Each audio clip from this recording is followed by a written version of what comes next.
There is a podcast about an island in the North Atlantic where people have been looking for an incredible treasure for more than 200 years.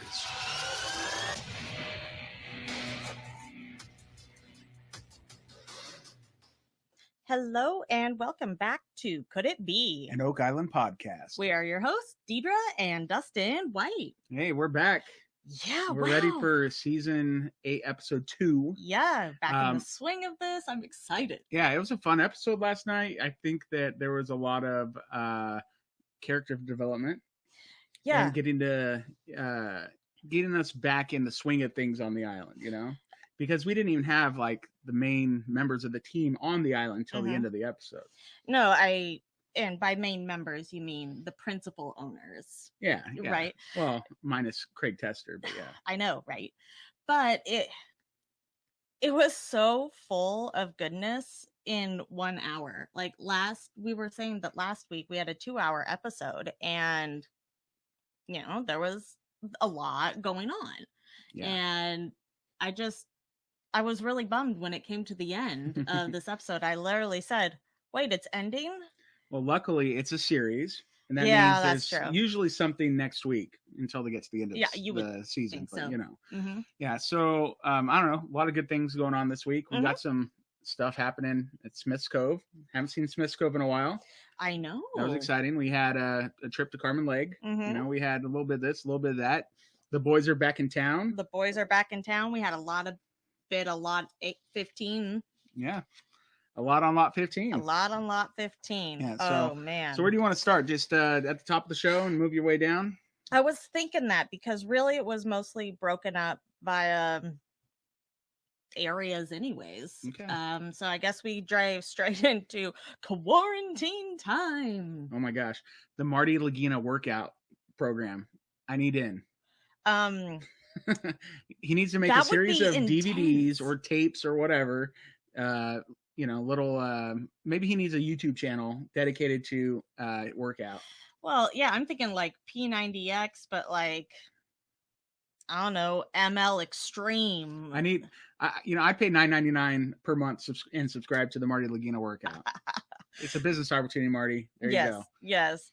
So we know that they had a mandatory 14 days quarantine. They were granted special permission to come into the country. Yeah. And so they can't leave their house. So when you and I were like, hey, maybe we could still go to Canada, right? And I was looking at it, I was like, whoa, this is intense.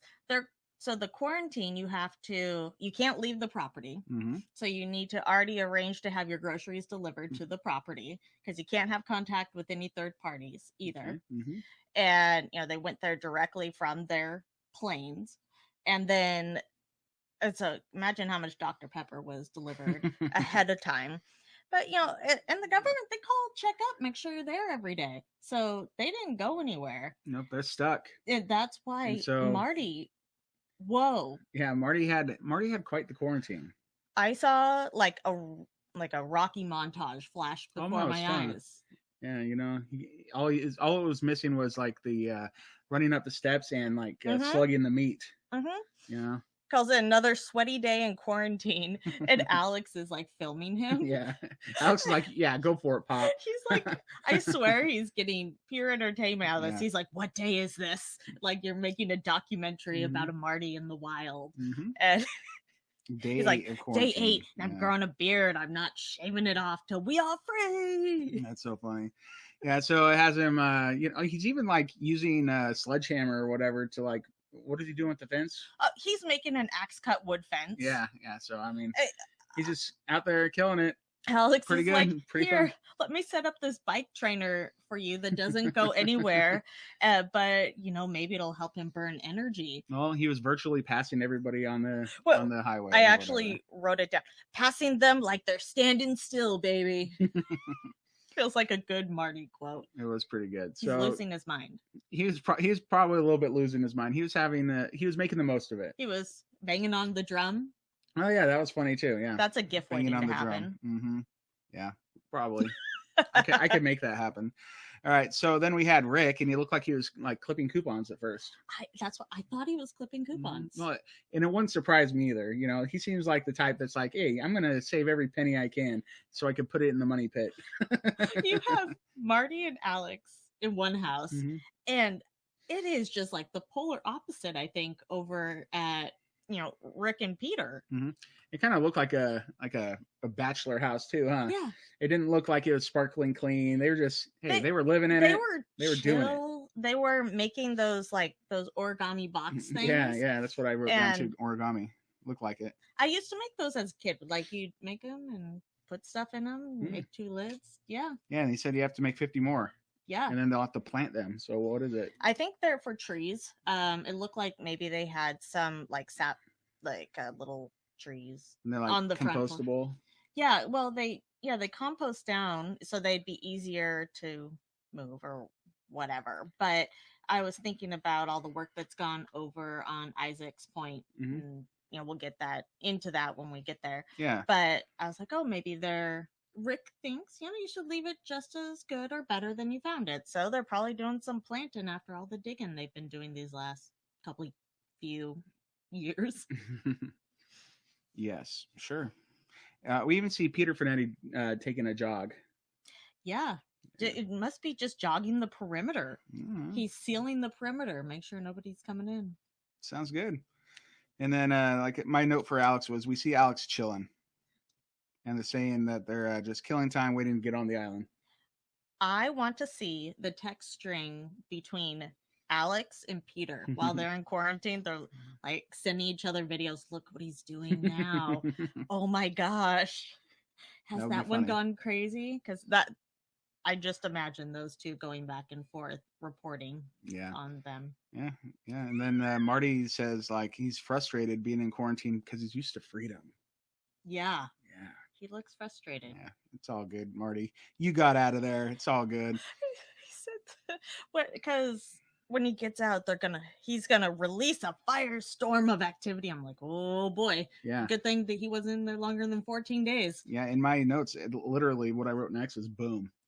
The dynamite. Yeah, like he is ready to unleash everything they got on the island. So hopefully that's what happens, and I guess we'll stay tuned for it. He has got some pent-up energy, and I think he's like going to go Jack digging style. Oh my gosh. Jack's been crazy.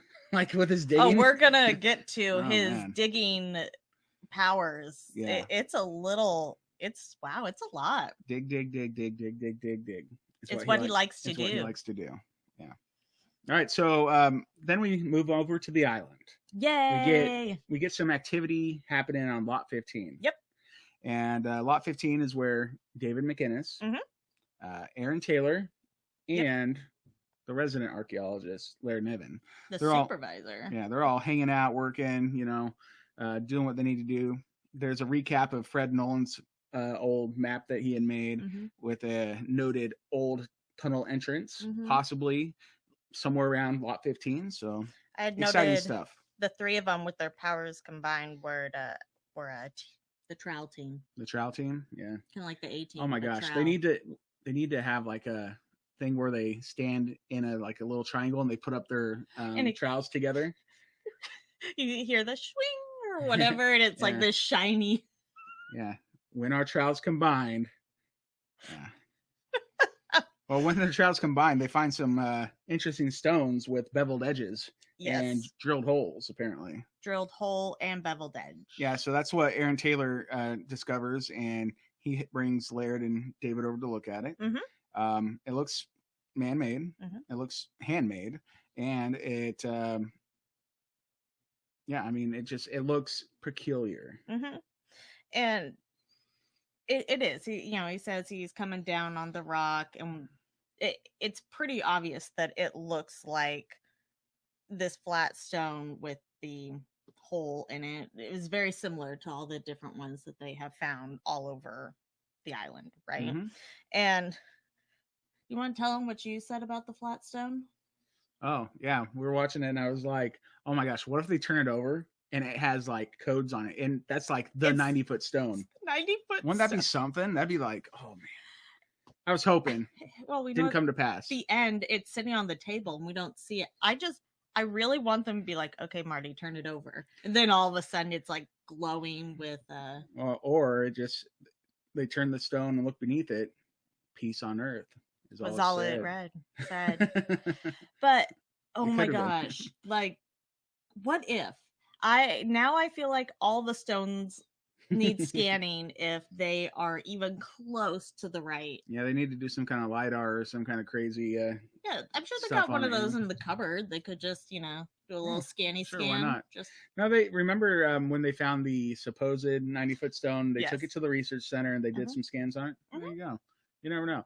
Anyway, it had a drilled hole in it. And I think the first thing that popped into Laird's mind, he's like, gotta call Steve. Yeah, this is not for me to it's for him to work on or whatever. But like he needed an expert in surveying because I think he just instantly said, "Oh, that's going to be a survey marker in his brain." Naturally, and that's what you said. Like you're like survey marker. You're pointing at the screen. That's survey. That's for survey. I said that's definitely a survey marker, and I went into some tangent about how you put the tool in, and then you said like the staff of Ra, aka prison pull of truth. Yeah, so literally that's what that hole's for. You would put the staff of Ra in there and it would project a light onto the X marks spot. To the entrance to the tunnel, because what's going to happen is Steve is going to hold it, and you probably need that ring bolt that we gave Maddie. That Billy handed to Maddie last time. Yeah, he's sticking on the top, and then Laird's gonna like shine a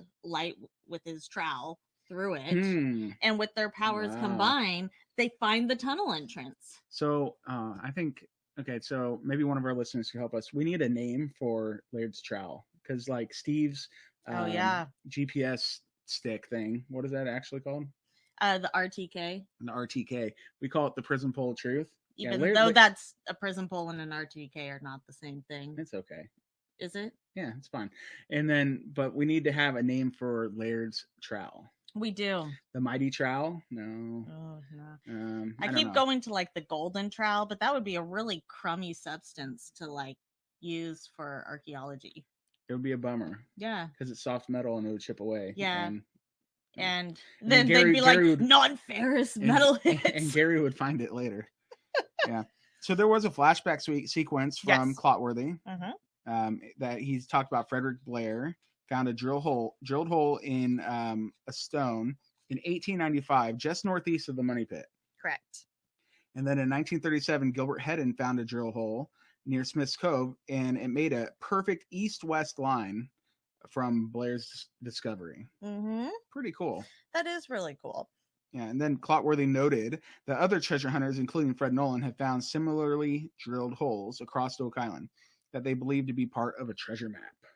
And then we have, let's think about this. We also have Nolan's Cross. Yeah. We know we have the other stone structure, which I still think looks like a sextant, or, it's a surveying device or a measuring item. So there's something very elaborate going on here. Do you remember I don't remember if it was last season or season 6, but they had this stone that they found. I don't remember which law it was on, but it had drilled holes in it and like a carved letter G. Yeah, carved letter G. They removed the moss. Yeah. So that was another stone that had some kind of carved or drilled holes in it. Yeah, so. It's definitely a survey marker. Like Steve said, it definitely is going to tie in somewhere. And someone else is probably going to have to roll, have their pole as a site down line. So what if it always requires at least 2 people to be able to access the treasure because it is too great for any one person? Dun, dun, dun. I know, I just got deep there. Yeah. You did. I did. All right. Laird called it a pretty interesting stone. And then Steve was over there. He said that since it was buried, that was a huge clue. That's true. That's pretty interesting. Wants to get the guys on the phone. He explained to Rick and Marty that it looked like an old survey marker and a survey control piece. And then we see Rick And he says that he's built thousands of feet of stone wall, and he thinks that it's an asset in this area and not necessarily has anything to do with the feature. And that he does say that he's singularly intrigued by this drilled stone. Well, so it must be marked with the RTK because we need to know location. Hey, real quick, its importance. Real quick, Rick Lagina. Did you notice what he was wearing on his head during this portion? Rick? Yeah, Rick Lagina. His hair? His hat. Oh. He was wearing a hat that said Dr. Pepper on it. And I saw that. Last night, our friend Connie had put a post up about Rick's Dr. Pepper hat on Facebook. And I said, wow, well, that was going to be a trivia question. Oh. It's all good. Maybe it still will be. But yeah, Connie, that was a good observation. You know, it's just so funny because we just know that Rick is so entwined with Dr. Pepper. That's like his thing, right? Totally. So, pretty funny. So I wanted to point out when Laird had said that it's potentially an important stone, so they can figure out if it was already there and they drilled the hole.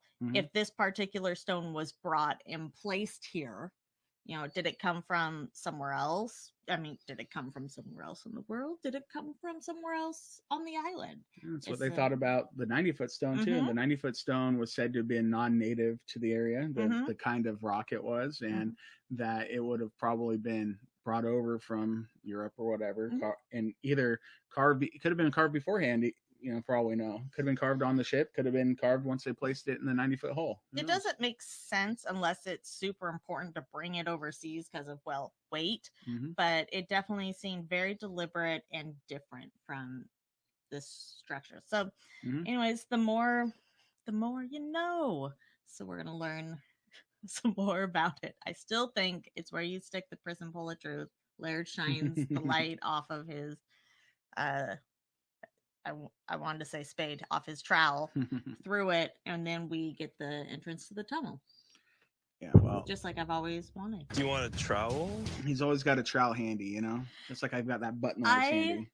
We've had another fantastic Laird trowel moment, but that was during the Maddie Blake special. I'll have to share it later because I got it all put together. You do that. I will. Yeah. It was great. It was epic. Cool. All right. So Marty called Rick the Rockmeister. That's right. All right. And then Marty said that what he's concerned about is the proliferation of archaeologists suddenly on the island. He's getting outnumbered. And yeah, Laird joked that he'll be surrounded soon. Marty says it's a good thing because it means they're finding important things. So yeah. They're everywhere. They're everywhere. You're going to make me press that button too. I'm just going to do it. It's Markapalooza. They're everywhere. They're everywhere. Maybe it's Archaeologist Palooza. I would say Archipalooza. Archipalooza, yeah. Yeah, so pretty fun stuff. And then something we haven't done in a while. After this scene, we go to Smith's Cove. Yeah. I'm excited because literally it feels like it's been forever since we've seen Smith's Cove. I kind of had to do a double take. I was like, what is really? Okay. I'm like, it doesn't really look like Smith's Cove because we're used to seeing it with the cofferdam, and the cofferdam's gone. Yeah, and they did a lot of work to kind of be done with Smith's Cove and put it back in a good way. I mean, they dug big holes up there. Yeah, but they're not done. Oh, they're not done. Not even by a long shot. So what? Steve and Doug head out to Smith's Cove to mark out points from the Behringer Survey from when Dan Blankenship and David Tobias were working together. Yeah, the Behringer Survey noted possible tunnels between Lot 15, the Money Pit, and Smith's Cove, possibly even extending to the swamp, and 4 targets that may contain non-ferrous metals. Dun, dun, dun. Deep, too. That's what they want. Yeah, deep, 100 feet deep. Yeah. So I mean, that's not very deep when you're thinking about drilling in the Money Pit, but when you're thinking about Smith's Cove, when you're thinking of just off the shore of Smith's Cove, yeah, it's pretty deep. I mean, if you're considering if they're in a tunnel or a vault, I mean, it makes sense, right? I love that they hop out of the truck and they've got color-coded survey markers. It really made me happy. I was like, and Doug's like, oh, so we're going to use red for this one? And I was like, man, they have color-coded maps and survey markers. That makes me happy. So we... Probably just needs to be bright. it probably needs to be different colors so they can tell where things intersect. It made me happy because I would want to color my map. I'm sure you would. All right, so Steve was in charge here. Yeah, the first target is where the tunnel enters the cave-in pit. And the next target, Steve is like going for a swim. Get down to the shore, and he's like, Doug, this is where I leave you. Peace out, Doug. See ya. This is where I leave. Now, if you look carefully behind Doug, I saw another survey marker. So they may have snuck in a little tap-tap-a-roo over there and then moved in. But Steve wades out to the water.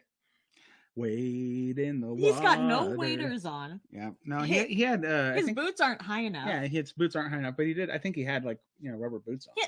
Yes, okay, but his calf, but literally this one above his knee. This was like thigh high, so you know that his boots are now filled with water. I'm not quite sure. And you know what? It did not bother him in the slightest. Oh, he didn't even hesitate.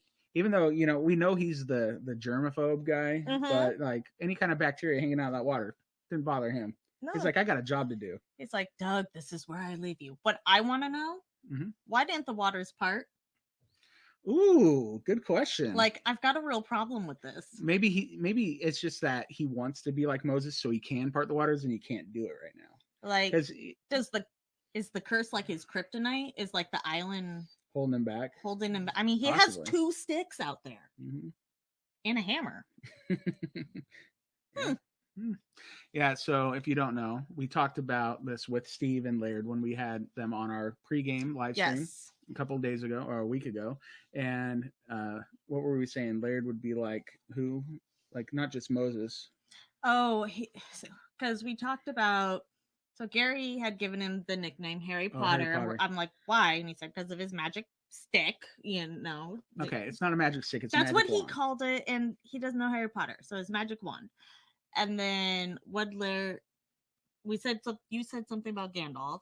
No, I think Laird did. And he understood Gandalf. Yeah, they understood Gandalf, but then Steve said he wouldn't mind being Moses. Yeah, because then he could just part the water. Yeah, so. But it didn't happen. Not in this instance, but maybe he did it after. Like maybe he can't do it on film. Maybe he needs a coat of many colors to make it happen. Sure, possibly. All right. So anyway, he's out there in the water, puts a stake in. He says about 100 feet below is the target, and that's pretty crazy. They don't even wait for low tide. I'm sorry, I just can't get past that. Yeah. Well, one of the most interesting parts of Steve being out in the water, he says, Doug, this spot where I'm staking this in, this is actually right where Gary found the lead cross. Isn't that crazy? A couple years ago. So like Drayton's Cross was at that where he's pounding that in. That's amazing. Like literally cross marks the spot. Yeah, X marks the spot. Well, if you turn the cross sideways, it becomes an X, Yeah. The cross was like marking the spot, possibly. Like, I mean, if there was an entrance there at one time, it makes sense why the cross would shimmy its way to the top eventually. Maybe. I don't know. Pretty crazy. Yeah, he's looking at it. I think he chuckled to himself, and Doug thought it was nuts. So that was just a funny moment, and pretty awesome that's it comes full circle. Yeah, it just all connects. Yeah, pretty cool. Then they go to mark a third target. Steve gives Doug the hammer. Doug gives Steve the hammer and says, "You do the honors, right? Because you've been doing all the hard work." But didn't he just mark one in the water? He marked one in the water and he goes, "What? Gosh, I think I wrote it down. I wrote it down. Since you took the hit getting wet on the last one, I'll give you the honor of driving in the non-Ferris target." Oh wow! And guess what? What? That stake was golden color. The golden stake. It wasn't red like the tunnels. It was gold. And we learn, in a moment. The golden stake. Yeah. So Doug says that they're very near where they worked last year, digging down with the long reach excavator to a depth of 50 feet with Billy. And this is in the uplands area. Yeah. And so pretty interesting there. We get a flashback to digging in the uplands last year with Billy. Billy got some credit for some discoveries. Pretty nice. And but what they didn't know is that they needed to dig 50 feet deeper. But they didn't know. They didn't have this information from the Behringer Survey because it was like a random treasure map found in Grandma's purse this year, right? Yeah. Well, yeah. Grandma's attic, purse, basement, wherever she was hiding it. But when we get the flashback, we get Marty laying on his stomach, all strapped in, saying, looks like there's a tunnel going this way. Mm-hmm. Now, that was around 50 feet because we couldn't get any lower. And we know that the non-ferrous hits were another 50 below. And, geez, I don't have the map in front of me, but was there a tunnel that went through where that non-ferrous hit was? So is this a confirmer that was indeed a tunnel that they intersected there? I don't know. And I don't know if it's confirmer.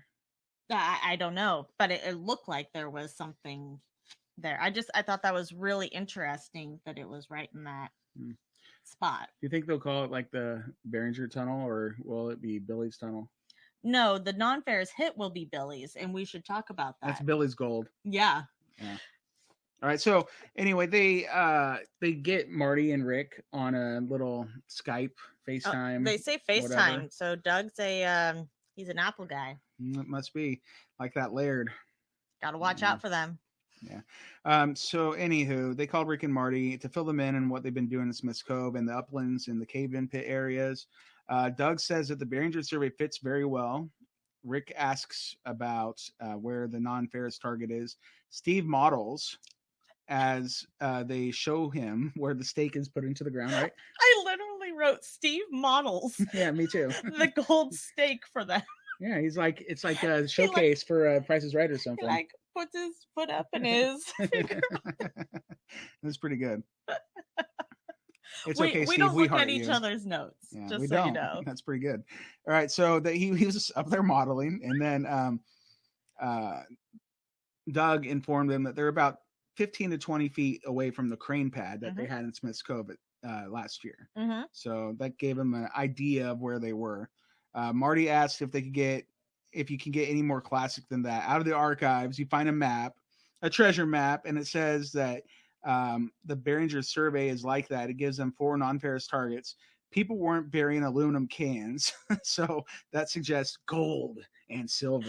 This feels like it's Marty straight out of quarantine. He's like, they weren't burying aluminum cans. Let's go get that gold. Yeah. I mean, that's a pretty deep aluminum can deposit, if so. Yeah. Yeah, and then Rick is asking, kind of give me something to orient off of, where are we? Mm-hmm. And Doug says that they're not far from dynamite hole number 3. Boom. Which is just somewhat to the west of them. Mm-hmm. Okay. Yeah, and Steve said that it was right on the edge of the great big hole that they dug last year, right beneath Billy. Yeah, it would have been right where Billy was sitting. And Doug's response is the best. Billy was sitting on the money. You think that's the best? Marty replied with, Billy was right on the money.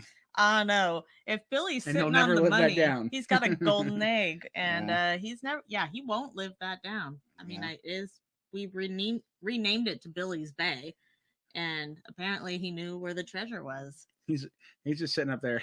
It's right below me. No. Maybe he just had a hunch. No, it's just where it was convenient for him to have the excavator so he can scoop. Yeah. I mean, whatever. So anyway, that's kind of what they did in that area. Mm-hmm. Doug thanked Steve for his work, and then they moved on. For his modeling. For his modeling skills. With a Z. Good job. Yeah. Good job. Yeah. So then we go out to Isaac's Point. We sure do. With who? With Isaac. I mean, with who the heck's Isaac? I don't know, but it's his point. Yeah. Wait. I bet you Doug would be able to tell us who Isaac is. Oh, I guarantee it. Or Charles. So Jack and Gary, they're ready to metal detect out at Isaac's Point. Tag team back again. Naturally. Yeah. Clotworthy goes on to explain how the previous spoils pile from over the years has been moved to this area as landfill. Mm-hmm. So when we had the Maddie Blake special at the end of last year after everything, and they bring them back and it's all cold and things are leveled at the money pit, that was like that giant pile. And Billy says, we're going to show you what we did with it. Well, they took it out to Isaac's Point because with all the storms and stuff going on out there, I mean, they were really in danger of losing the edge, like the trunk of the elephant. I know. I was about to say, thank goodness they saved the elephant's trunk. Mm-hmm. They did. And so now you have a spoils pile. It was huge, right? It was, yeah. And yeah, it's been searched through, but there's always a way to miss something. I mean, unless you're an archaeologist, you miss nothing. Yeah, well, yeah. Literally, Gary was like saying, okay, let's start metal detecting. And he's like, I'm going to do a zigzag pattern. And I'm thinking to myself, I that makes sense to him. But for people like me just watching, I'm like, aren't you going to miss some stuff? No, because he'd be going back and forth and back and forth. He's saying go anywhere, because think of if the spoils pile, it's very like what? Whatever's left over in the spoils pile you may have missed just got dumped on the shore. So yeah, go everywhere. It could go everywhere. So yeah, they're out there doing their search. Gary tells Jack let's go recover a bit of history. Okay. So they start scanning, right? And then we get what's going to be probably one of the best moments of the season. Oh, really? Yeah, because they find something. Oh, well, that's always a good moment. Yeah, but they find something made out of a particular kind of metal that's definitely not iron, because Gary would bet his last dollar it wasn't iron. He would bet Jack's last dollar. Oh, was it that what it is? I actually had to go back and re-listen. I said, wait, what? He goes, I bet your last dollar. Okay.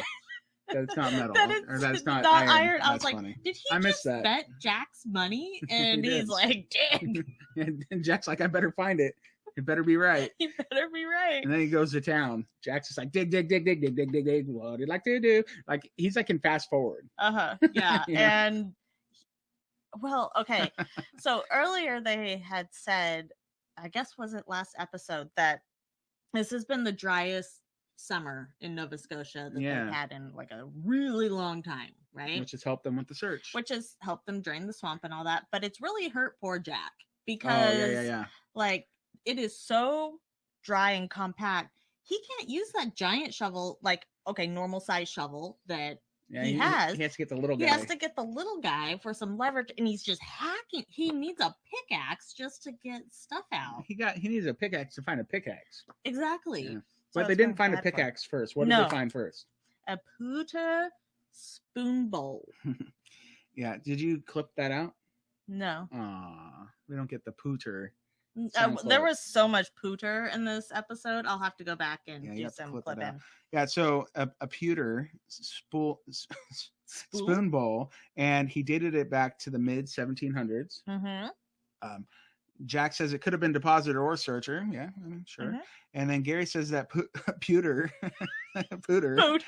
was the poor man's silver of the day. Yeah, that's the first time I've heard that, but I was like, all right. Makes sense, though. Yeah. Literally all my notes say pooter. Then none of them actually say pewter. Mine say I'll say pewter. No, mine say pooter. My phone actually autocorrects me now to pooter. Oh, Gary, we love your accent. Don't ever change. Don't it's ever the change. Best. All right, so Gary continues metal detecting, gets another solid signal. Jack digs like crazy. That's what I wrote in my notes to get it out. They found a pickaxe head. Gary says that it was likely a tunneling pick due to the short end on one side. Yes, and I'd like to point out, while Jack's digging, Gary says to Jack, "You deserve a bottle of water after this." Oh yeah. And I'm thinking, that's all the poor guy gets. Well, like, good job. You deserve. You get a bottle of water. Yeah, that's funny. Sorry. I digress. No, that's good. Yeah. So then there was a flashback to last year, of course, when they took another pickaxe head they found near the eye of the swamp up to Carmen Lake, right? Correct. And he dated it back to the medieval times. Yes. And Jack was going medieval on that dirt again, like last time. Yeah. Was. And I mean, they both, after, like you said, they had found the one from before, they noticed very similar things. They obviously know it's a pickaxe, right? Oh, yeah. And it's short, so it's not like it's just been broken. It's also a tunneling tool. Possibly. Yes. I don't think that's what Carmen Lake says later on. It might be.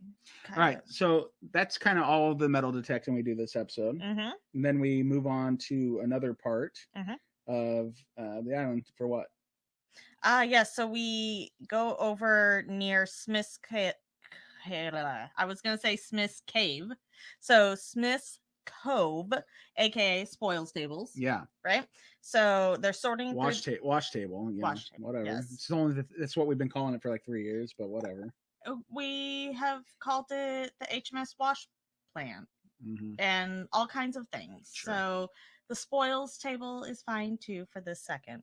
Okay. All right. So while they're sorting through spoils from last year, yes, I just want to point out. So these are ones that haven't been gone through yet. From borehole 8A. So they had some leftovers while they're there before, the brothers and Craig and everybody gets back to the island. Why not sort through some spoils? Yeah. Right? Yeah, sounds like a good idea. They do it. And so we have Steve seems to be in charge of the table. That's a gup tail. Woo! Guarantee. You had to be there last night. Tail. Yeah. Huh?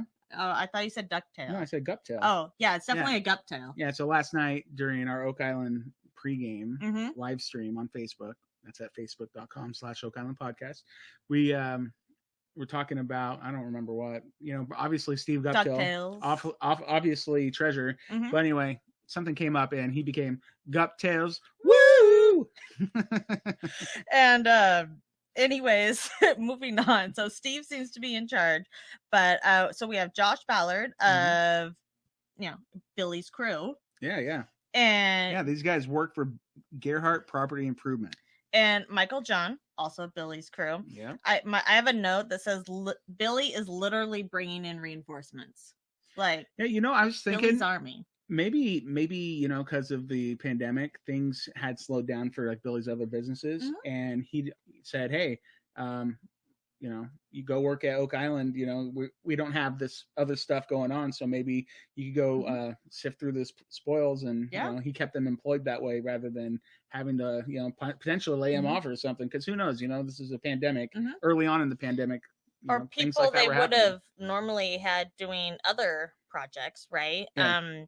On the island that weren't potentially happening because, trying to get people onto the island. Yeah. Why not put them to work? I mean, I feel like I want to sign up for the spoils table through Billy's. Oh, heck yeah. Deidre would be all over that. I'd be good. I'd do it too, but I think Deidre that I could get close to the artifacts. She'd be really enthusiastic to do it. Billy, sign her up. So Billy, is there like a program where I put in my application just to sort through the spoils table? I'll do it. No problem. I'm game. I mean, I've got my pen here. I'll fill it out. I'll fill out the application, whatever it takes. Okay. Well, the first thing they find is a button. Yes. And Steve checks it out. He says, looks like a searcher button. Yeah. Or like it wasn't a searcher. Too old. But... Not overly old, he said. Yeah. Sorry. He recommends that they bag it, take a look at it another time. But then they had something that really caught their eye. Yeah. Michael John. Yeah, Michael John pulls up what says, he thinks to be leather and asks for Steve's opinion. And I did laugh a little bit because last year when Steve found leather ended up being a piece of bark. So for someone else to be asking... Was that before or after he found the rock? When he was like, no, it's a rock. It's a rock. So Steve's come a long way in his rock finding. I'm very impressed with the new skills. Well, he didn't find this one. No, but his identifying of things, I guess. Okay. But yeah, he gets very excited about the leather, tells him it's a great find. This could be, the find of the year. Yeah, well... he says that what they're going through right now is stuff that was in the Shaft 6 tunnel area, and that kind of thing. This is the kind of thing that they're looking for. They says it might be depositor related, and it's just an awesome find. And he's like, Laird, I need you. Yeah. Remember when Laird needed him earlier? That's right. He's like, Laird, you owe me. Get over here. You owe me it. I came and checked out the survey marker. I had to, sit through your technical difficulties with your Apple computer. That's right. But yeah, like you were saying, because Steve goes on to explain that the deep collapse in Shaft 6, and he's kind of telling, Billy's crew that like you said, it's what we're looking for. Yeah. What could have potentially been sucked in through the collapse that would have come up through H8. So yeah, I could see where leather's super exciting. That out of this same hole, they found what looked to be other pieces of leather from book binding. Mm-hmm. And then, like you said, put up the Laird signal and said, "Come on over." Is that like the it's bat a trowel signal, but in it's the a trowel? sky? Yeah. Oh man, that's good. That's the lights that were coming off the island that were mysterious all those years get to that ago. in a little bit, but yeah, it's the Laird signal, the Laird trowel signal, the trowel in the sky. Yeah, so the he comes over. In the sky. He comes over. They're excited. He thinks it's book related, and Laird says, "Whoa, there, fella! Whoa, Nelly! Whoa, Nelly!" He confirmed that's leather. Yes, so that's something, and that it was unbound leather. So that means it's old. Mm-hmm. Okay. And? So that's exciting, and that it's definitely thicker. Yeah. But Laird suggests that it'd be like from a shoe. Piece of footwear. Mm-hmm. Mm-hmm. Yeah, I mean it could be. I think that made Steve feel a little bit let down. He did seem a little sad because he was sure it was a book. He was like flipping it in his hand. No, Laird, this is bookbinding, dude. But hey, they did just find a button, so some shoes to go with, maybe. One day they'll get enough material out of there to build a whole outfit. But Laird does say it could still potentially be from a book. Yeah, yeah. And it's something they should have looked at. They need a closer look, yes. With the, eyes there. Mm-hmm. And have it further investigated. And maybe we'll get some more definitive proof of, is it a shoe or is it a book? I feel like that is a versus poll. Is it shoe or book? Everybody's going to vote for book because that's what they want it to be. But maybe they like leather shoes. Meh. I don't know. Maybe they're Team Laird. Maybe. But now is the time, finally. Finally, the boys, like legit, are back in town. Yes. So we have Marty, Alex, Rick, Peter, all those guys. They go. They've been released. Yeah. So it was Marty and Alex went and picked up Rick and Peter, right? Yeah. And they're like, "Hey guys, it's finally time. Let's go to the island." So they pull up and they're already euphoria waiting. For Rick. Oh, right. I just have this image of like Rick and Peter watching out the window for them to show up, like peeking out the window every 10 seconds, like a puppy. Yeah. Are they here? Are they here? Are they here? And they're here. They're here. Yep. So Rick is excited to get back to the island. Yep. And the other guys, he notes that the other guys have been doing all the heavy lifting, and now it's time to share the load. Yeah. Because they're like, you know what, we gotta get there, get our hands dirty, and get it done. Do the physical. Work. Yeah. Marty says that they're surprised about the new things this year, and you would think that the newness would be gone. Yeah. After all these years. But so much things just keep showing up. Like, how could it still be hiding? Well, it can. And there's more things. Like, okay, so they've literally only scratched the surface of Oak Island. Like, they've drilled down a little bit here and there, like a lot of it in the money pit, but they've drilled a lot. But like legit, they're only scratching the surface with all these finds, because that's what they have to do. Like, they have Jack out there literally scratching the surface and with Laird a shovel, scratching the surface, and Laird and his team scratching the surface to bring this stuff to light. So there's a lot left to find. And like I said, it's just crazy that even the new things that we're finding are scratches of the surface. Like, who would have thought this stone structure on the island would be hidden for 800 years? Yeah, the paved stone area. Yeah, well, I'm not talking about the paved stone area. I'm talking about the kiln. thing. Yeah, you mean the thing hidden in plain sight? Yeah, the thing hidden in plain sight. Yeah, the thing that they've just probably been stepping over for years and years. And then the swamp. That's a whole different ball of wax. This is just it's crazy. It's good stuff though. Love it. It's fantastic. I mean, I'm not denying that. All right, so Rick says that if he had to place a poker bet down, that he'd be all in right now. Yeah, and Marty, you are putting a poker bet down. This whole thing is a giant poker bet. I think Rick was like, "Oh, my bad, bro." Rick's been all in, My bad, little brother.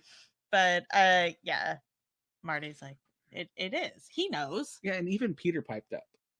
Yeah, it was astonishing. He's usually quiet, but man, he really shocked everybody with his statement. What did he say? Let's see here. Peter says, I think this is going to be a good year. Marty and Rick are like, whoa, who is that back there? Alex as the good zinger. He's just excited to be out of quarantine. Yep.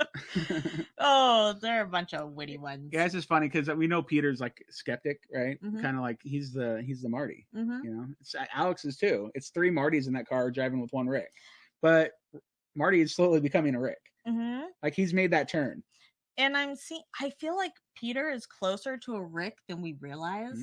I think their demeanors are similar. We're just kind of starting to see a little bit of Peter. But you also, which probably knows in this episode, we've talked about Rick becoming more of a Marty too, right? We're doing some Freaky Friday stuff.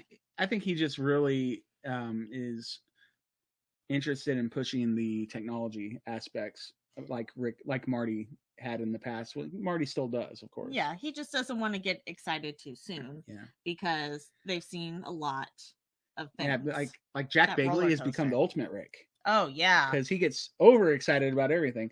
But that's fine because you need that enthusiasm. Oh, yeah. Especially if you're the one digging the holes. Oh, yeah. If you're always a negative Nevin, then it's going to be, sad around there. Did you notice? I'd like to point out that David McInnes is kind of like, he's very upbeat and very... Yeah, I like David McInnes. He's cool. Yeah, keep him on the team, please. I'm a big fan. Yeah, please keep him on the team. Huge. We'll get to him in a second, but they cross the causeway. We finally get that iconic shot of the guys crossing the causeway. They reminisced. Reminiscent works. Let's go about with that. Driving across the causeway 20 years ago and how everything was all like wooded over, and like look at it now. It is. There's so many cars there. So many cars. Well, they pull right up to the research center, right? Yep. And they're immediately greeted. You know, these guys are like waiting by the window. They're waiting by the window. Yeah. We got Doug and Charles, and they're like, "Oh my gosh, the fellowship finally back together." That's what Doug says. Work. That's what they're thinking. Yeah. So they finally got the fellowship back. Then Rick says that they've turned. They've held up more than their end, and now that they're here to help, and so that's cool. Go ahead, Charles. So, can we take some time off now? Nope. Not even a little bit. Yeah, not even a little bit. That's good. That's really good. All right, so Doug tells them that they've got a lot to show them. Doug and Charles get into the vehicle, and they head toward Lot 15. Yep. I noted that Alex and Peter are going to go to the research center, let them do their thing. And I just know that, like, there's a bunch of fellowship people in there, and they want to tell them all about how crazy Rick and Marty are during quarantine. I don't know. Maybe that was the time when Alex and, Alex met up with Jack, and then they went to see Carmen Legg. Maybe. But I think that all happened on the same day. To think like, hey, look at this video of Marty and his insane workout. Yeah. Oh, so he's just showing videos on his phone. I feel like he's got his phone up. He's like, guys, you gotta see this. I just got done with 2 weeks. Look at my dad. He's over here like sweating like crazy, wearing a Marty Vineyard shirt. Yeah. And look at his beard. Yeah. Yeah, and I'm sure stuff. Peter's got plenty of share, but in my mind, that's what's happening behind the scenes. Yeah. All right, so they get to Lot 15. They do some faraway handshakes with Laird, David, and Aaron, and because they don't want to touch each other. David explains that the soil that they're looking at is glacial till, and it's been there since the last ice age, about 15,000 years ago. But beneath it, deep beneath it, there could be a tunnel. Like they just want to. I think what he's pointing out is like, hey, this part of the earth right here was not touched. No, this wasn't the entrance. Beneath it could have been, there still could be a tunnel there. Yeah, it'd be not deeper. Giving up hope. But he's very excited about it. He is, yeah. I mean, like he really puts some zeal in it. I like it. He's an enthusiastic guy. I like it too. All right, Marty asks about the stone feature and wants to make absolute sure this is not natural, right, guys? Like literally, not just pile of stones. Yeah, it's not just like, someone didn't bring this here 20 years ago, right? And Dave McGinnis says 100%. Yeah, and Marty laughs. Yeah, because you don't get 100% on Oak Island. You don't. That's just, it's not a thing. It's not a thing. It Usually, is now. It is today. On this day, it have 100%. Yeah. Aaron says that the evidence says that there was continually burning event. There was liquid they found, pooling areas. Everything added up makes certain that this was a pine tar kiln. Boom! Carmen Legg vindicated. Well, nobody really doubted him, but he is right. Yeah. So we were watching Pirates of the Caribbean the other night. We were, yeah. And we were talking about the iconic fight scene with the swords. Mm-hmm. And he's talking about like the pooling area and all this. And I think about when he's like sticking the sword in the water. Mm-hmm. I mean, there could have been an intense pirate fight in there. Oh, man. Yeah. Could have been. Probably not because it's very small. But that's what went through my head. So there you go. But yeah, it's just, they have evidence. I mean, there is evidence. Ample. Lots. Ample evidence. All right. Rick asks if this would have produced tar in quantities enough to use. Says it seems small. Mm-hmm. And David McGinnis says that it goes back to the early 1500s. And European fishermen were first here. You've either got to buy it and bring it with you, or you have to manufacture it on site. Mm-hmm. So David goes on to say that the most important artifact in this area is charcoal. Mm-hmm. And that can only be there if there's been repetitive burning. Yep. And charcoal is what they can date with. So yes, which is quite fascinating. Pretty cool. I can't wait to see. Hopefully, maybe next week or the week after we get some of those carbon datings back. Yeah, he's saying it's everywhere in there. So yeah, it's everywhere. It's everywhere. So that would have been a lot of.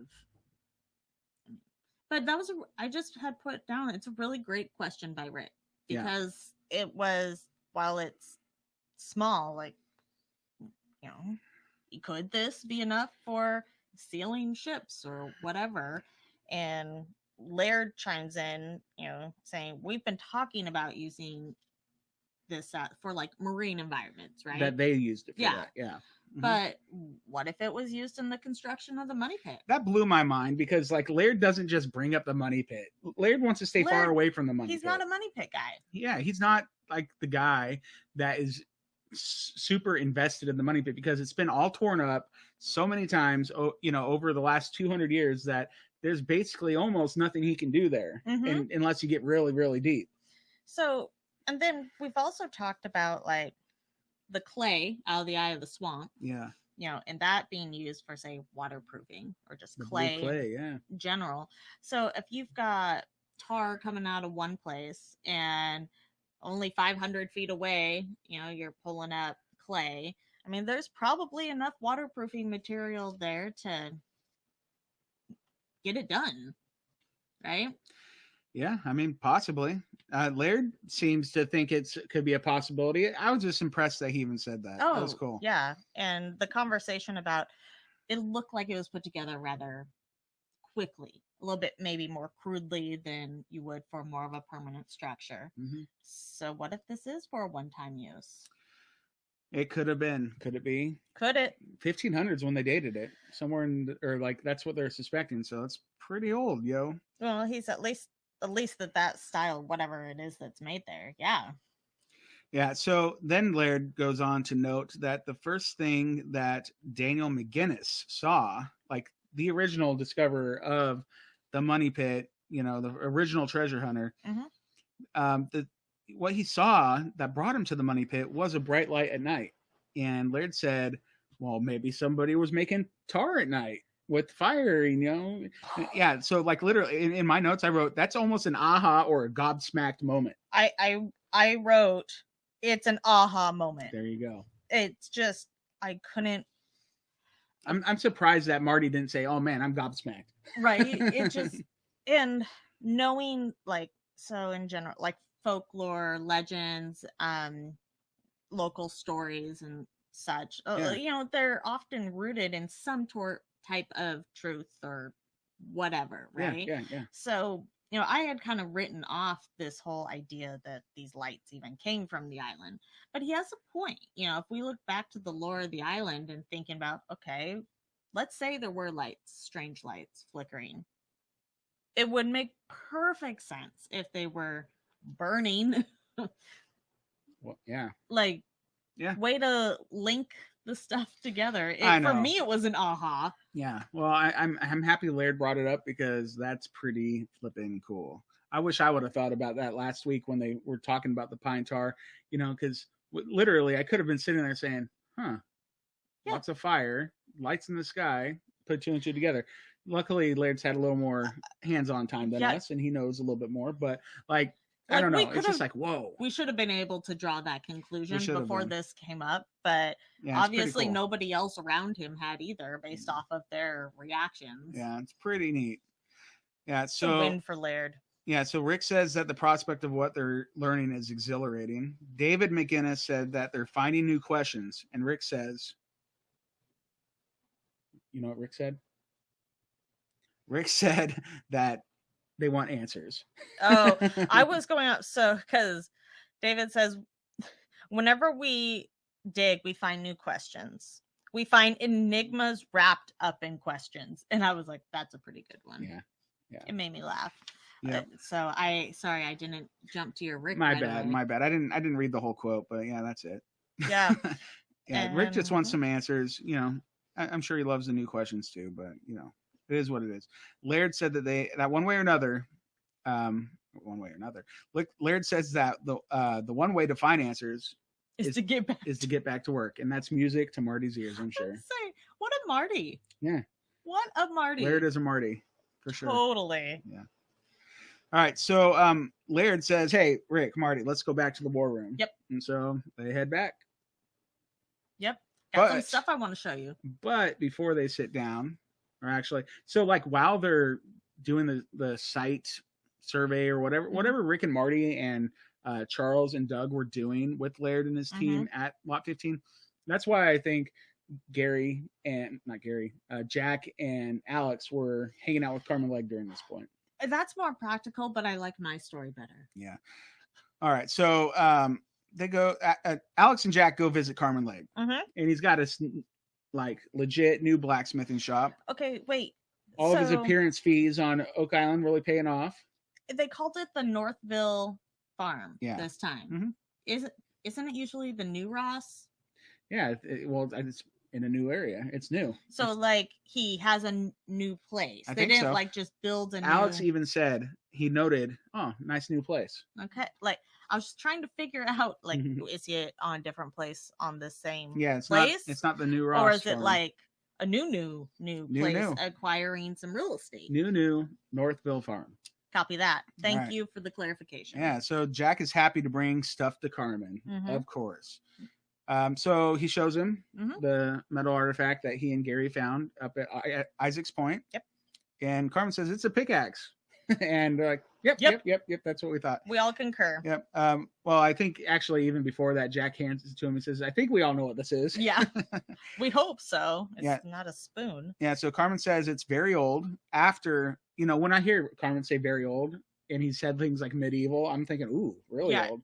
And then he's like, old. Yeah, but then he's like 1750, maybe early 1800s. And I'm like, oh, that's still old. Yeah. Yeah. I mean, we need to lower or high.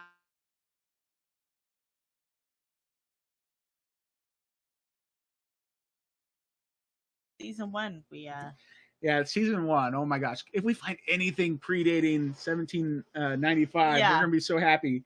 All right, dudes, you found so much. Marty, you happy yet? Let the island show you what's up. Yeah. All right, so Carmen noted a large crack near the eye of the pick. Yeah, it was right on through there. Yeah, he said that's unusual. Says that it was under a lot of stress. Major heavy pounding and hitting in order for that kind of thing to happen. Yeah, especially right there. You said nowadays that wouldn't happen with one of those picks. Yeah. And that's kind of the end of the Carmen Legg segment. But it was good to see him. Yeah, I like how he bowed out with whoever used this and broke this meant business. They meant business. Oh yeah, they meant business. I bet you they meant some tunneling business. Yeah. Just crazy. All right, so we're on the last segment of the TV show. Yes. In the war room. Yes, finally a real war room meeting, right? Yeah. Kind of, yeah. I guess we had real ones last time too. It's still but a Zoom room in its own. It is. Right. I'm just happy that, Rick Lagina's in his element. Oh yeah, can you imagine first time he walks in, he's like, yeah. That's where he wanted to be, you know? All right. So we had Rick, Marty, Alex, Peter, Gary, and Laird in the war room. And then they had a teleconference, you know, your Zoom room stuff with who? Yeah, Jack, Charles, and Doug were there via the research center. Yeah. All right, so Marty gets on to Gary about teasing them about the Top Pocket find from last week. And Rick says that Jack has to be held accountable, too, for that shenanigans. That was amazing. So I believe that they definitely did not show them what it was because he was like, Jack needs to be held accountable. Yeah, you know, maybe they didn't. That's pretty good. You know, did you notice? Okay, so actually, wait, we're not there yet. I was going to talk about the coin, but so there's the flashback of Gary teasing them, but then Gary says, "I'm not going to show you yet. Here, look at this first."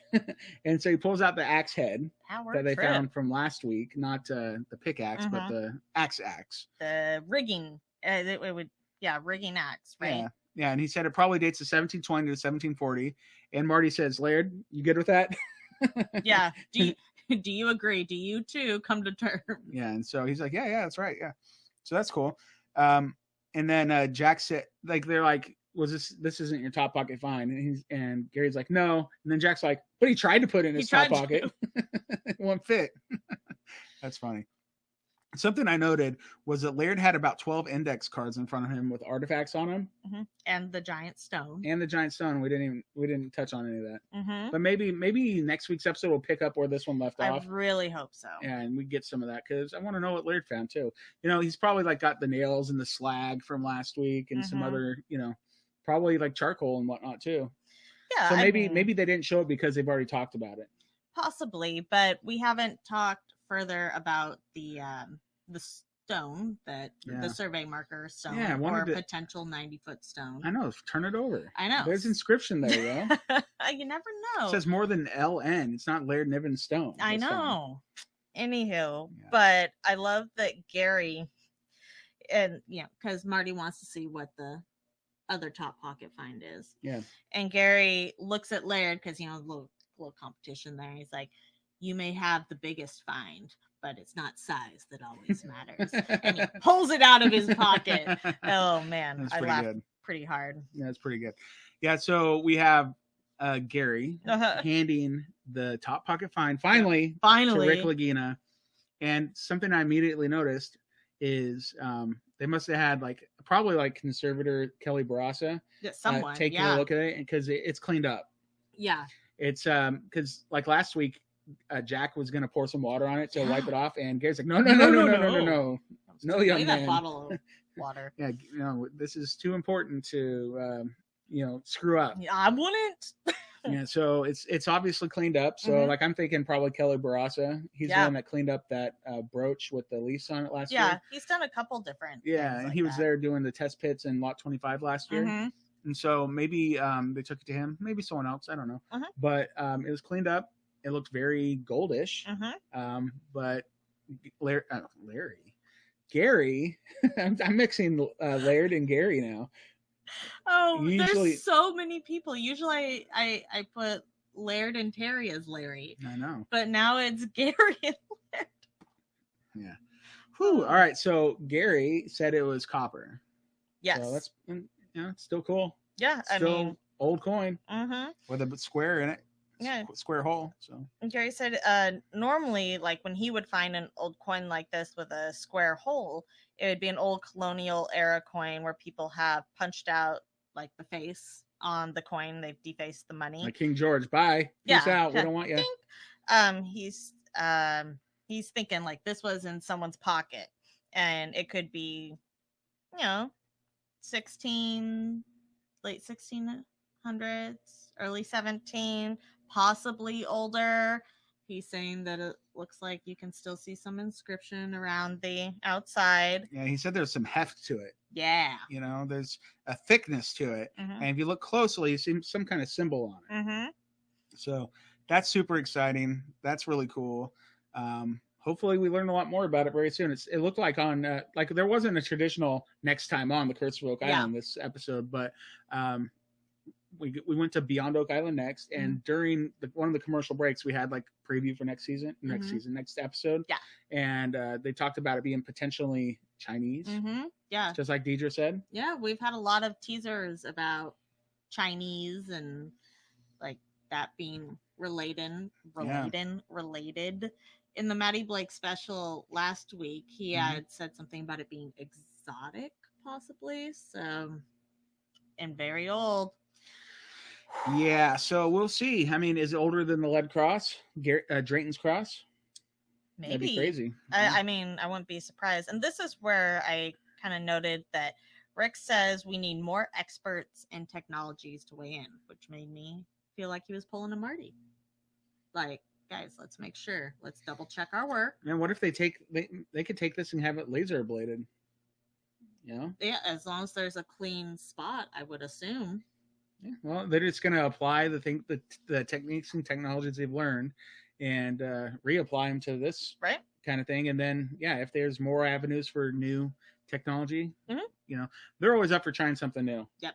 So that's one of the cool things about the Fellowship of the Dig. Exactly. Never satisfied. Nope. They believe in constant improvement and learning, and Yeah. So Rick noted that they've got a French connection, British military that align with the significant amount of fines in this whole area.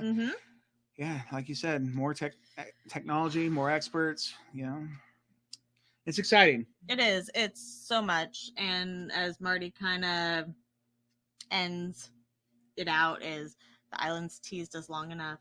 Let's do it this year. Let's find it. I'm in. Yeah, I'm in too.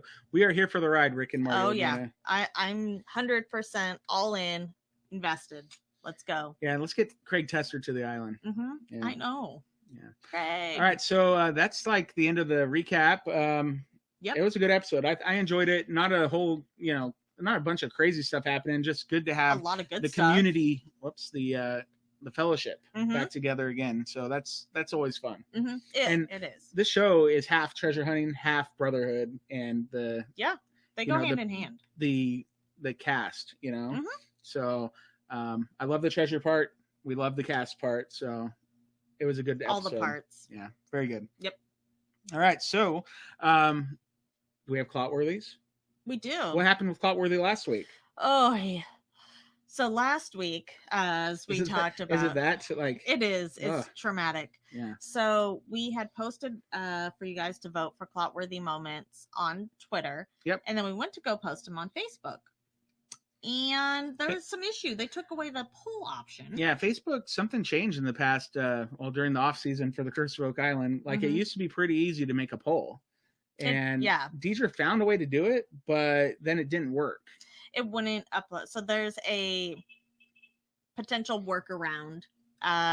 So I've put in a request to be able to get the polls feature back on the back end, because pages have different options than what yada. Yeah, pages are different than groups on Facebook. Yeah, pages are different than groups, than individual accounts. Yeah. Anyhow, so hopefully we'll be able to get that up this week and shared on Facebook. So we're going to do new Clotworthy moments. I'm going to try again to get them posted on Facebook through the poll feature that appears to be showing up now. It wouldn't load when I tried it last to get it up. Yeah, I was just thinking, if it doesn't work, I can at least post it in our Facebook group. Yeah. Because that would work.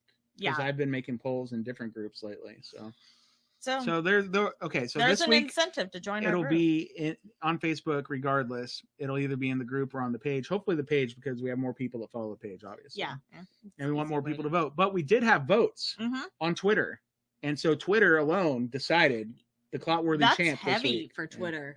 Like, well, when we first started it, it was only Twitter. So that's back true. to basics. That's true. It's back to basics. We'll try to expand out of basics next week. Yeah. But for now, Twitter made the choice. So do you want to know what was the winner for last week? Please inform us all. Okay. Let's hear it. A pine tar kiln, possibly constructed by the British military and dating as far back as the 16th century, nearly 2 centuries before the discovery of the money pit. Wow. Pine tar kiln. Yes, which we spent plenty of time at. this episode. Lots of chatting about Gotta it. love the pine tar kiln. All right, so that was the winner this week. Thank you for everybody that voted. So, for you to vote on for this next week, we have 2 new Clotworthy moments. 2 new Clotworthies. Let's hear them. Okay, first one. A drilled stone found in the mysterious structure on lot 15. Oop. Almost pushed it twice. A drilled stone. Drilled stone. Okay. Short and sweet. Short and sweet, but good. Okay, ready? Let's hear what is it up against? It is up against Leather found in the spoils from caisson 8A. Wow. Leather. It's the leather versus the stone. Drilled stone. All right. So those are fun options. Let's hear let's see what our viewers want to, and not viewers, but listeners too, want to make the Clotworthy champ this week. So if you want to participate, go to Twitter, look us up. We're at Oak Island Pod. Correct. And you'll be able to vote there. Also, Facebook.com/Oak Island Podcast. We'll try to get it up. If we don't, there is a link on that Facebook page to our Facebook group. Click it, join the group, and you'll be able to vote there if nothing else. Yes, at the very least. So while we're in here at the talking about social media, you can also find us on here. Wait, hold on one sec. Let me tell them the phone number to call, because we're going to do a live giveaway right now. Oak Island Trivia, and it usually takes a few seconds for them to get to us, so you can do the social media stuff in between. Yeah. So we need somebody to call us at 360-836-4549 to chat with us and then answer a trivia question. If you win, you get an Oak Island t-shirt or something else cool. So give us a call and try it again. Yeah. 360-836-4549. So call us up. Yep. Except for Dana. Sorry, Dana, you won last week. You're going to have to wait 1 month until you win again. We need to give everybody a chance to win. So thank you, though. Did you make it so you can receive phone calls? I did. Okay. So I'm waiting for a phone call. All right. So, where was I? Oh, Instagram. We're at Oak Island Podcast. You can always email us at OakIslandPodcast@gmail.com. And we already talked about the phone line because we're sitting here waiting for someone to call us so we can give you something. 360-836-4549. All you gotta do is answer a very basic trivia question. Yeah, and you could win. So someone please give us a call. We know we have listeners right now.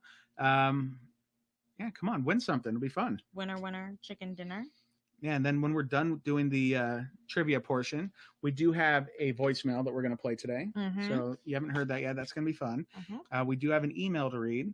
So don't go away quite yet, everybody. We got a little bit more going on. So we need somebody to give us a call.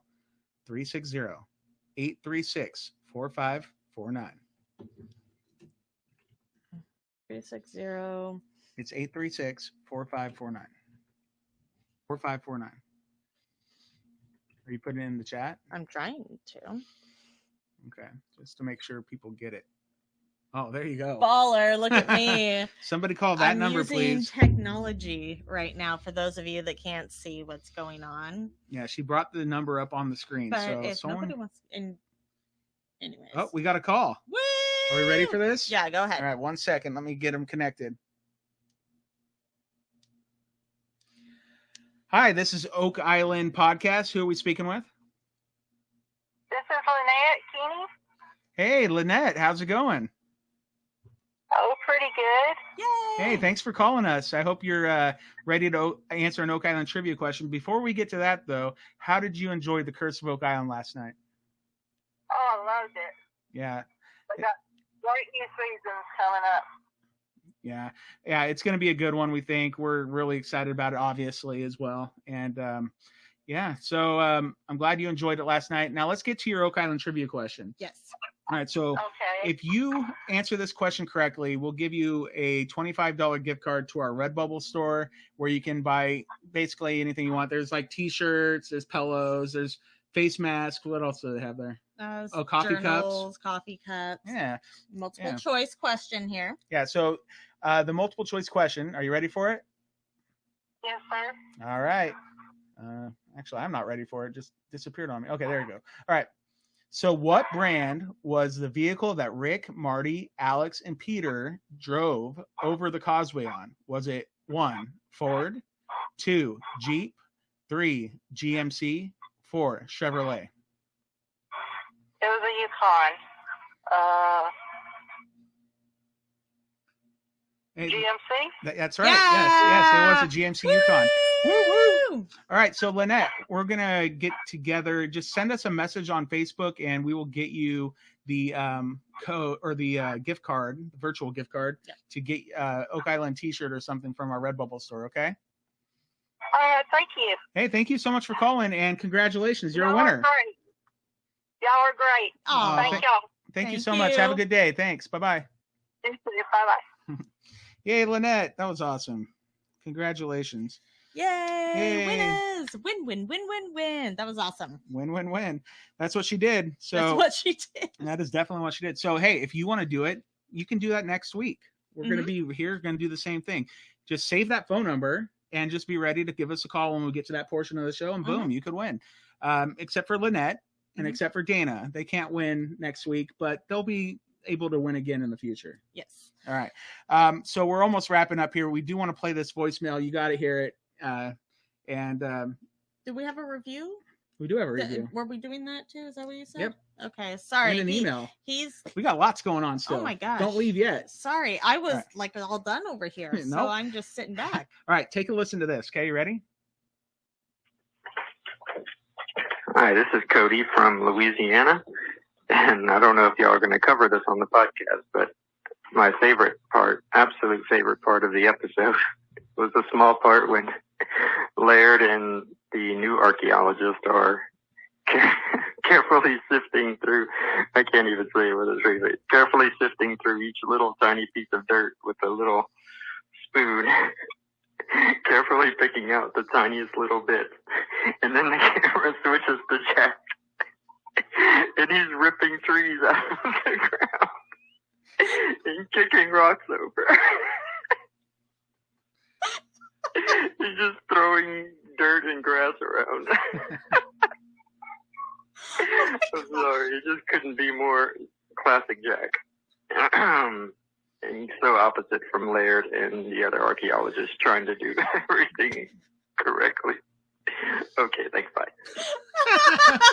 Okay, thanks, bye. So that was Cody from Louisiana, and I think he was talking about the first episode. That was great because they're all.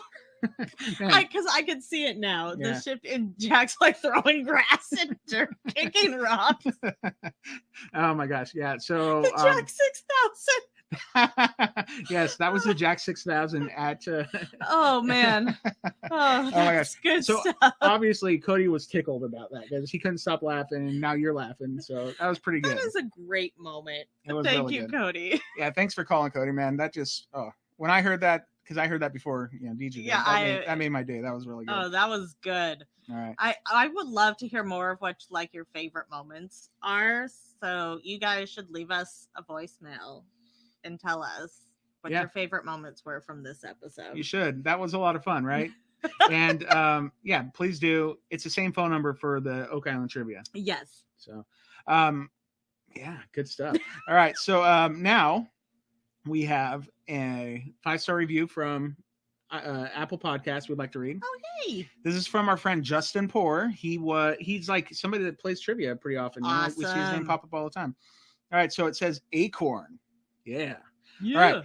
Great podcast about Oak Island. Very knowledgeable. And let's not forget to mention the fabulous Oak Island trivia they do every Friday, now Monday, and at 5 p.m. Pacific, 8 Eastern.